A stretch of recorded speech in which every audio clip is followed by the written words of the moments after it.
Hello dear students, welcome back in standard 2nd. First of all, very beautiful morning to all of you students. Today we are going to study our subject English workbook. Please open your English workbook, this one, and come to the page number 28. It's here, 28, okay. Today we are going to doing some revisions of subject English. Revision of subject English because your exam will be coming soon. That's why we have to do some revision. Last में हमने learn किया था कुछ MCQs. आपका question 1 होगा MCQs, right, यानी कि this one, right the correct option A, B, C और D इन द बॉक्स. ये वाली आपकी क्वेश्चन 1 होगा, राइट. फिर क्वेश्चन 2 होगा सम राइमिंग वर्ड्स, जो हम बाद में लर्न करेंगे. So today we are going to learn some groups name. Describe the group of here, describe the group of animals, birds and things. ये होगा क्वेश्चन 2 में, राइट.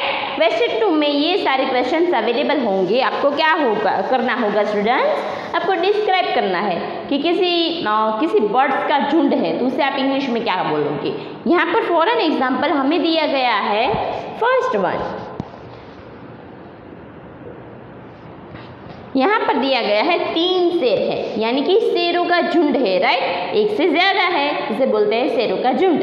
तो उसे क्या कहेंगे, pride, a pride of lion, a pride, PRIDE, pride of lion. Remember it, यानी कि शेरों के झुंड को कहेंगे प्राइड ऑफ लायन. अब नंबर 2 है, देखिए, we have one birds, right, many birds. कई सारे बर्ड्स होंगे. आपने देखा होगा सुबह से भी कई सारे बर्ड्स निकलते हैं, तो उसे हम क्या बोलेंगे एक साथ, तो उसे हम बोलेंगे अ फ्लॉक ऑफ बर्ड्स. आपको यहाँ पर बर्ड्स का पिक्चर दिया जाएगा, आपको नीचे उसका नेम मेंशन करना है कि ये किसका झुंड है और इस झुंड को क्या बोलते हैं. ठीक है, यही आपको करना होगा, इस झुंड को क्या बोलते हैं. तो जब बर्ड होते हैं, जो सारे पंछी होते हैं, पंछी के झुंड को बोला जाता है flock. A flock, FLOCK, a flock of birds, BIRDS, a flock of birds. Number 3, फिर देखते हैं मंकी है. एक के साथ कई सारे मंकी होते हैं, एक से ज़्यादा होते हैं, तो उसे बोलते हैं a troop of monkey. A troop, ATROOP, a troop of monkeys, MONKEYS. क्योंकि ये प्लूरल फॉर्म में है, एक से ज़्यादा है, that's why we have to add S after the monkey spells. Okay, a troop, ATROOP, a troop यानी कि मंकी का झुंड, TROOP, a troop of monkeys. Number 4, next है मछली है. कई सारी मछली है, तो उसे मछली के झुंड को बोलेंगे अ शॉल ऑफ फिश. मछली के झुंड को क्या बोलेंगे, a shoal of fish, SHOAL, a shoal of fish. ठीक है. फिर नेक्स्ट है बीज, हनी बीज. तो हनी बीज तो कभी एक नहीं दिखाई देती, हनी बीज तो कई सारी होती है. मोस्टली हनी बीज झुंड में रहती है, राइट. तो उसे बोलेंगे अ स्वार्म ऑफ बीज. नंबर 5, अ स्वार्म ऑफ बीज. अ स्वार्म, SWARM, स्वार्म बोलते हैं, मधुमक्खी के झुंड को बोलते हैं स्वार्म. अ स्वार्म, SWARM. स्वार्म का स्पेल यही होता है, स्वार्म ऑफ बीज. स्वार्म है, झुंड है, लेकिन किसका, मधुमक्खियों का या फिर मक्खियों का, उसे बोलते हैं स्वार्म. ठीक है, दोनों, अगर सिंपल बीज हो या फिर हनी बीज, दोनों में सेम ही यूज होता है. ठीक है, सिंपल बीज हो या फिर हनी बीज हो, तो दोनों के झुंड के लिए स्वार्म ही यूज होता है. So don't be confused. Next है कई सारी बुक्स यहाँ पर अवेलेबल है. एक से ज़्यादा जब बुक्स हो तो उसे बोलते हैं अ pile of books. A pile, PILE, a pile of books, please learn it very well because it is available also in standard 3rd। Okay, ये स्टैंडर्ड 3 में, आपकी स्टैंडर्ड 3rd जब आगे जाओगे तो उसमें भी यही होगा। So please remember it. Okay, do your preparations very well. A pile of books. Next होगा a bunch of grapes. ABUNCH, a bunch of grapes. कई सारी ग्रेप्स होती है ना, तो उसे बोलते हैं बंच ऑफ ग्रेप्स। ग्रेप्स एक या दो तो नहीं मिलती, पूरा झुमका होता है, राइट, तो उसे बोलते हैं बंच ऑफ ग्रेप्स। नेक्स्ट है कई सारी एंट अवेलेबल है, कई सारी चींटियाँ होती है, तो उसे बोलते हैं एन आर्मी ऑफ एंट्स, यानी कि चींटियों के झुंड को बोलते हैं एन। और यहाँ पर याद रखिए अन आर्मी ऑफ एंट्स है, एंट्स होता है, यह ए है यहाँ पर, तो ए के लिए यानी कि ये जो वर्ड है वो एक वोवल से स्टार्ट हो रहा है, और जब कोई भी वर्ड वोवल से स्टार्ट होता है तो उसके आगे हमें एन का यूज़ करना चाहिए। AN, हमें एन का यूज़ करना चाहिए। An army of ants, ANTS, sorry my bad, an army of ants. फिर नेक्स्ट देखिए किसका पिक्चर दिया गया है यहाँ पर, अ हर्ड ऑफ काउस, यानी कि काउ के झुंड को कहेंगे अ हर्ड ऑफ काउस। आपने देखा होगा कई सारी गाय या भैंस होती है, राइट, तो उसे बोलते हैं अ हर्ड ऑफ काउस, यानी काउ और बफोले को झुंड को अ हर्ड बोलते हैं, HERD, a herd of cows. फिर लास्ट वाला है कई सारे पीपल होते हैं, जैसे आपने देखा होगा फेयर में, जब आप मेले में जाते हैं तो कई सारे पीपल्स होते हैं, ठीक है, कई सारे पर्सन्स होते हैं, कई सारे यानी कि मनुष्य के झुंड को क्या बोलते हैं। आपने देखा होगा रेलवे स्टेशन में, हॉस्पिटल में बहुत सारी भीड़ होती है, तो उस भीड़ को हम क्या कहेंगे, लोगों की भीड़ को क्या बोलेंगे। मेले में भी बहुत भीड़ होती है, कई होटलों में कई बहुत भीड़ होती है, right, railway station, bus station, हर जगह आप देखेंगे तो लोगों की बहुत सी भीड़ होती है, तो उस भीड़ को क्या बोलेंगे, a crowd of people, ACROWD, a crowd of people, PEOPLE, a crowd of people, यानी कि लोगों के झुंड को कहेंगे, लोगों के झुंड को कहेंगे a crowd of people, ACROWD OFPEOPLE, यही स्पेल होता है, प्लीज रिमेंबर इट। ओके, तो ऐसा आपको एग्जाम में पूछा जा सकता है। ओके, नेक्स्ट देखते। तो स्टूडेंट्स क्वेश्चन 1 में तो होगा कि right the correct option, choose the correct options and just right it from the options, right, यानी कि MCQs। पहला हमारा क्वेश्चन होगा MCQs और उसमें क्वेश्चन 1 में B होगा। दूसरा हमारा क्वेश्चन होगा correct the mistakes and rewrite the sentences, यानी कि आपको मिस्टेक को सुधारना है, जो भी गलतियाँ की है उसे सुधारना है, और फिर रीराइट यानी कि फिर से वही सेंटेंस अच्छे से कंप्लीट करना होगा। इतना ही है, इट्स वेरी इजी, हम पहले भी पढ़ चुके हैं। Let's learn it again. First is she is my sister, simple sentence है, राइट, लेकिन उसे हम कैसे, इसमें कौन सी मिस्टेक है जिसे हम सुधार कर इसे सेंटेंस को रीराइट करेंगे। तो यहाँ पर देखिए ये जो सी है उसे हम करेंगे capital. Okay, first letter should be a capital letters in our answers. She is my sister, SISTER, और फिर in the end of sentences we have to put here a full stop. Okay, तभी जाके हमारा sentence सही होगा। Clear? जो पहला हमारा जो लेटर है, जब हम आंसर लिखते हैं तो पहला लेटर है वो कैपिटल होना चाहिए। सी इज यानी कि एस हमने कैपिटल किया, सी इज माई सिस्टर, ये सिस्टर में भी एस जो होगा वो कैपिटल होगा। नेक्स्ट देखिए, वाई आर यू क्राइंग, यानी कि आप क्यों रो रहे हो, तो ये वाला first letter should be a capital, यानी कि पहला लेटर कैपिटल जाएगा। WHY, why are you crying, CRYING, ठीक है। तो ये जो पहला लेटर है वो कैपिटल होना चाहिए। नेक्स्ट देखिए, Joy and Raj are friends. और हाँ, इन सेंटेंस नंबर 2 जो हमने आंसर लिखा वो क्वेश्चन मार्क्स, हमें कोई क्वेश्चन पूछ रहा है कि आप क्यों रो रहे हो, तो लास्ट में हमें यहाँ पर क्वेश्चन मार्क जरूर मुकना चाहिए। Okay, we have to put a question mark in the end of the sentences.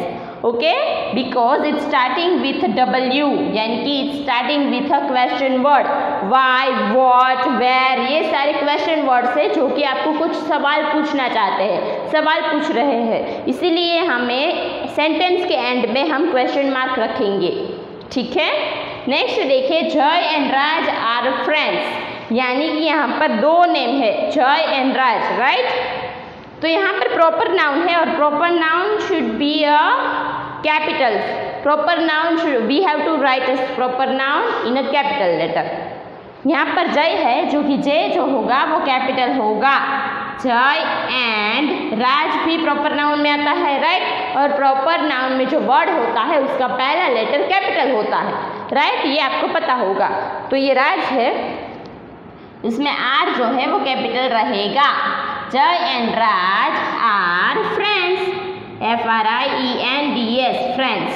और लास्ट में हम फुल स्टॉप रखेंगे, ठीक है, क्योंकि यहाँ पर हमारा सेंटेंस खत्म होता है।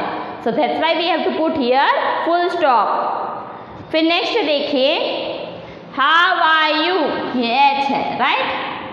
How are you, so first letter should be a capital letter, that's why we have to doing here H capital. How are you, and last it's a question word, how, यानी कि आप कैसे हो, कोई हमें सवाल कर रहा है, that's why we have to put here a question mark after the end of the sentence। यहाँ पर हम क्वेश्चन मार्क को रखेंगे क्योंकि ये क्वेश्चन वर्ड से स्टार्ट होता है। How big, how many, how much, how, ये सारे क्वेश्चन वर्ड्स है। That's why we have to put here a question mark and the end of the sentences.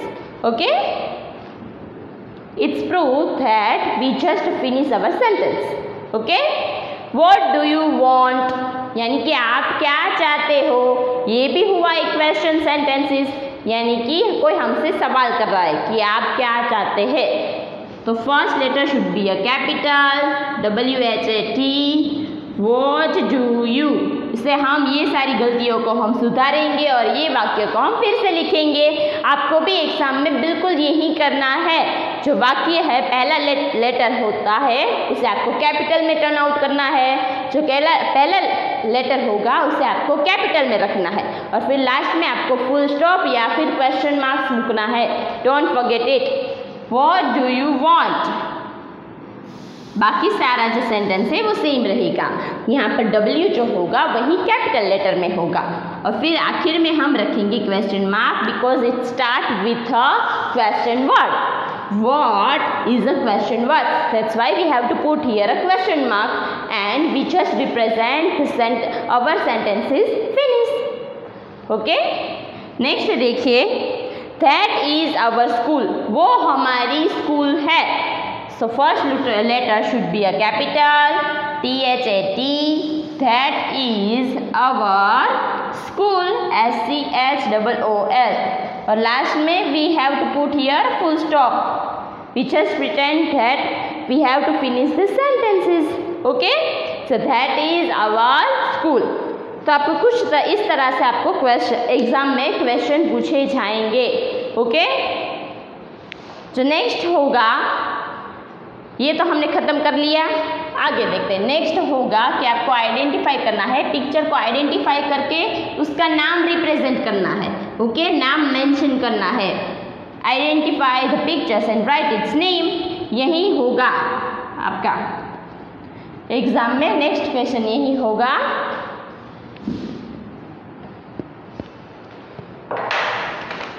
Turn your page and come to the page number 37. Yes, it's 37. Page number 37. Okay? उसमें आपको क्या करना होगा? Identify the name. Identify the name and write its name. and write its name, right? यहाँ पर आपको picture को identify करके उसका नाम यहाँ पर राइट डाउन करना होगा। Okay, let's do it. यहाँ पर जैसे मान लीजिए यहाँ पर छोटा लड़का है तो उसका नाम लिखा है लेड। आपको ये वाला पिक्चर दिया जाएगा, आपको इसके नीचे आपको यहाँ पर राइट नेम जो होगा वो मेंशन करना होगा। जैसे कि यहाँ पर एक छोटा सा लड़के का पिक्चर है तो आपने लिखा है लेड, LED, राइट। फिर है एक नक्शे का चित्र जिसे बोलते हैं map. You can see here, नक्शे को बोलते हैं मैप, MAP, मैप। फिर है टैग, यहाँ पर किसी सिंबोलाइज किया गया है, किसी चीज़ को सिंबोलाइज किया गया है, उसे बोलते हैं टैग, TAG, टैग।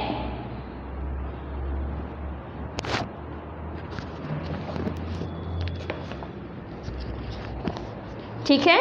फिर यहाँ पर डैम का पिक्चर दिया गया है, कई सारे पानी जहाँ पर बह रहा है, राइट, तो उसे बोलते हैं डैम, सो DAM।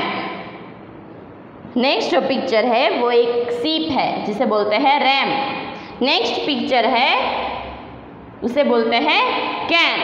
ठीक है, एक डिब्बा, स्टील का डिब्बा जिसे बोलते हैं कैन। बोतल, स्टील बोतल, इसे बोलते हैं कैन।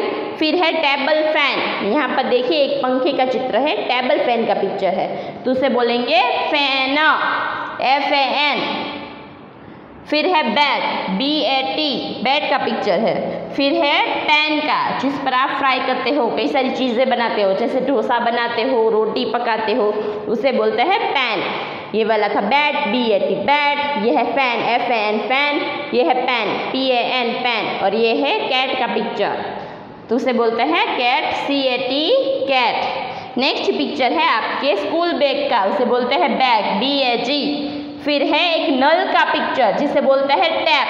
पानी का नल होता है ना, पानी की चकली, जिसे बोलते हैं नल, उसे इंग्लिश में बोलते हैं टैप, TAP, टैप। फिर है एक पुरुष का चित्र जिसे हम इंग्लिश में बोलेंगे मैन, MAN, मैन। फिर है एक गाड़ी का चित्र जिसे बोलेंगे हम वैन। और फिर एक चटाई का चित्र है, हमारे पास एक चटाई का पिक्चर है जिसे बोलेंगे मैट, MAT, मैट। ये वाला VAN, वैन। ये वाला मैन, पुरुष यानी कि मैन, MAN। और ये है स्कूल बैग आपका जिसे बोलेंगे bag. Okay students, so you have to learn it very well, do the practice very well. Okay, तो ये सारे आपको नेम यहाँ पर नीचे मेंशन करने होंगे। यहाँ पर जैसे मैंने लिखा है, आपको सिर्फ नेम लिखना होगा, उसका स्पेल लिखना होगा। पहले आपको इस चित्र को पहचानना होगा और उसके नीचे आपको इसका नेम लिखना होगा। यही एग्जाम में आपको पूछा जाएगा। Okay done. तो स्टूडेंट्स, आप आज के होमवर्क में आपको ये सारे जो यहाँ पर मैंने लिखा है वो सारे आपको स्पेल्स एक बार अपनी 4 लाइन नोटबुक में लिखने हैं। और फिर जो हमने यहाँ पर रीराइट द सेंटेंसेस लिखा उसे आपको एक बार आपको अपनी होमवर्क नोटबुक में लिखना है। एंड देन जो सारे हमने ग्रुप्स के नेम लिखे वो भी आपको अपनी 4 लाइन नोटबुक में, 1 टाइम 4 लाइन नोटबुक में आपको यहाँ पर लिखना होगा। ये वाले पूरे यहाँ पर ग्रुप्स के नेम है उसे अच्छे से लिखना है। ओके, तो please write this groups name, rewrite the sentences and identify the pictures and write its name 1 time in your 4 line notebook. Okay, till then, bye, have a nice day.